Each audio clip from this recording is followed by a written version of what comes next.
নমস্কার বন্ধুরা, আমি শর্মিষ্ঠা কিচেনে সবাইকে স্বাগত। আজকে আমি আপনাদের সঙ্গে একটা রেসিপি শেয়ার করছি, পটল পনির। চলুন দেখে নিই কীভাবে বানাই। আর রেসিপিটা একদম সম্পূর্ণ নিরামিষ আর ঘরোয়া উপকরণ দিয়ে আপনারা তৈরি করে নিতে পারবেন। চলুন। এখানে আমি পটল পনিরের জন্য আমি এখানে 1 কেজি পটল নিয়ে নিয়েছি। পটলগুলোকে খোসা ছাড়িয়ে এরকম আমি দুটো টুকরো করে নিয়েছি। আর এখানে দুটো মিডিয়াম সাইজের আলু নিয়েছি। আলুগুলোকে আমি এরকম চৌকো করে টুকরো করে নিয়েছি। আর এখানে আছে 300 গ্রাম পনির। পনিরটাকে আমি পরে ছোট ছোট টুকরো করে কেটে নেব। এখানে আছে ধনেপাতা কুচি। আর এখানে একটা বড় সাইজের টমেটো আছে, 1 ইঞ্চির মতো আদা আছে, আর 6টা কাঁচা লঙ্কা। এটা আমি মিক্সিতে পেস্ট করে নেব। আমি গ্যাসটা ধরিয়ে দিলাম, কড়াইটা আমি বসিয়ে দিচ্ছি। কড়াইটাকে একটু গরম করে নেব, তারপর আগে আমি পনিরটাকে ভেজে নেব। পনিরগুলো আমার কাটা হয়ে গেছে। টমেটো, আদা, কাঁচা লঙ্কা মিক্সিতে পেস্ট করার সঙ্গে সঙ্গে আমি এখানে 1 চামচ গোটা জিরেও মিক্সির সঙ্গে পেস্ট করে নেব। মশলার সাথে আমি কড়াইয়ের মধ্যে সাদা তেল দিয়ে দেবো। আর এই রান্নাটা সাদা তেল দিয়ে করলেই ভালো হবে। সাদা তেল মানে রিফাইন্ড অয়েল দিয়ে করলেই রান্নাটা ভালো হবে। আমার মশলাটা পেস্ট করা হয়ে গেছে, তেলটা গরম হয়ে গেছে। এবার আমি পনিরগুলোকে একটু ভেজে নেব। পনিরগুলো ভাজা হয়ে গেছে। পনিরগুলো বেশি লাল করে ভাজার দরকার নেই, অল্প একটু নাড়াচাড়া করেই আপনারা তুলে নেবেন। এবার আমি আলুগুলোকে আগে ভেজে নেব। আলুগুলো ভাজা হয়ে গেলে তারপরে আমি পটলটাকেও ভেজে নেব লাল লাল করে। আলুর মধ্যে আমি একটু নুন দিয়ে দেবো। এবার আমি আলুটাকে ভালো করে নেড়ে চেড়ে একদম সুন্দর করে লাল করে ভেজে তুলে নেব। আলুগুলো ভাজা হয়ে গেছে, ওগুলোকে আমি তুলে নেব। আজ আলু ভাজার তেলের মধ্যে আমি এবার পটলগুলোকেও লাল লাল করে ভেজে নেব। আর পটল ভাজার মধ্যে একটু নুনও দিয়ে দেবো আমি। পটল ভাজার মধ্যে আমি একটু নুন দিয়ে দিলাম। আমার পটলটা ভাজা হয়ে গেছে। এবার আমি পটলটা তুলে নেব।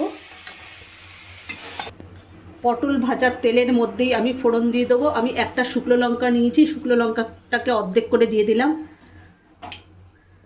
আর এখানে ছোট এলাচ আছে দুটো ছোট এলাচকে আমি ফাটিয়ে নিয়েছি। একটা দারচিনি আর লবঙ্গ আছে, আমি এটা দিয়ে দিলাম। 1 চামচ আমি গোটা জিরে দিয়ে দেবো। ফোড়নটাকে আমি সুন্দর করে ভেজে নিয়েছি। আর ফোড়নের থেকে একটা সুন্দর মিষ্টি গন্ধ বেরোচ্ছে। আমি যে মিক্সিতে মশলাটা পেস্ট করে রেখেছিলাম সেটা এবার আমি দিয়ে দেবো। মশলার মধ্যে আমি স্বাদ মতো নুন দিয়ে দেবো। মশলার মধ্যে আমি কিছু উপকরণ দিয়ে দেবো। এখানে আমি 2 চামচ হলুদ গুঁড়ো দিয়ে দেবো, 1 চামচ ধনে গুঁড়ো। এবার আমি মশলাটাকে ভালোভাবে কষিয়ে নেব। যতক্ষণ না মশলা থেকে আদার কাঁচা গন্ধটা চলে যায় ততক্ষণ আমি মশলাটাকে ভালো করে কষাবো। মশলাটা ভালোভাবে কষানো হয়ে গেছে আর মশলা থেকে আদার কাঁচা গন্ধটাও চলে গেছে। আমি এখানে মিক্সির জার ধোয়া জল দিয়ে দেবো। আমি আবার মশলাটাকে ভালোভাবে কষিয়ে নেব। মশলাটা ভালোভাবে কষানো হয়ে গেছে। আর এখানে পটল আর আলু যে ভেজে রেখে দিয়েছিলাম সেটা আমি কড়াইতে দিয়ে দেবো। পটল আর আলুটা মশলার সাথে ভালোভাবে কষিয়ে নেব। এখানে আমি 1 চামচ হলুদ, এখানে 1 চামচ আমি গরম মশলা দিয়ে দেবো। এখানে আমি 1 চামচ গরম মশলা গুঁড়ো দিয়ে দিলাম। এখানে যে আমি 1 বাটি ধনেপাতা কুচি রেখে দিয়েছি সেটা আমি কড়াইতে দিয়ে দেবো। পটল আর আলুটা আমি ভালোভাবে কষিয়ে নেব। পটল আর আলুটা ভালোভাবে কষানো হয়ে গেছে। এর মধ্যে আমি পনির দিয়ে দেবো। ভেজে রাখা পনিরগুলো আমি দিয়ে দিলাম। এবার পনিরটা দিয়ে একটু কষিয়ে নেব হালকা হাতে, কেন পনিরগুলো নালে ভেঙে যাবে। এবার আমি পরিমাণ মতো জল দিয়ে দেবো। বেশি জল দেওয়ার দরকার নেই এখানে, কেন পটল আর আলুটা 60% মতো সেদ্ধ হয়ে গেছে, এর জন্য আমি অল্প করে জল দিলাম।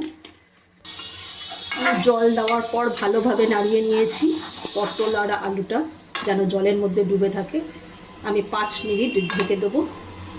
5 মিনিট পর ঢাকা খুলে দেখে নেবো যে পটল আর আলুটা ভালোভাবে সেদ্ধ হয়েছে কিনা। 5 মিনিট পর আমি ফিরে এসেছি, এবার ঢাকাটা খুলে দেখে নেব।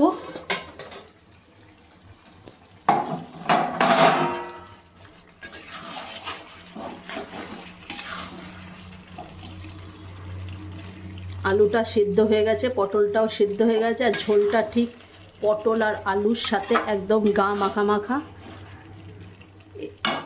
এবার আমি 2 চামচ ঘি দিয়ে দেবো। এখানে আমি ঘি দিয়ে দিলাম। এবার আমি ঘিটা দিয়ে ভালোভাবে নাড়িয়ে চাড়িয়ে আমি নামিয়ে নেব। পটল দিয়ে পনিরের রেসিপি একেবারে রেডি।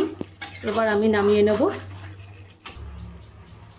আমার পটল পনির একেবারে রেডি পরিবেশনের জন্য। আজকে যদি আমাদের এই পটল দিয়ে পনিরের রেসিপিটা যদি ভালো লেগে থাকে তাহলে লাইক, কমেন্ট, শেয়ার এবং সাবস্ক্রাইব করতে ভুলবেন না। আর অবশ্যই বাড়িতে বানিয়ে খেয়ে দেখবেন।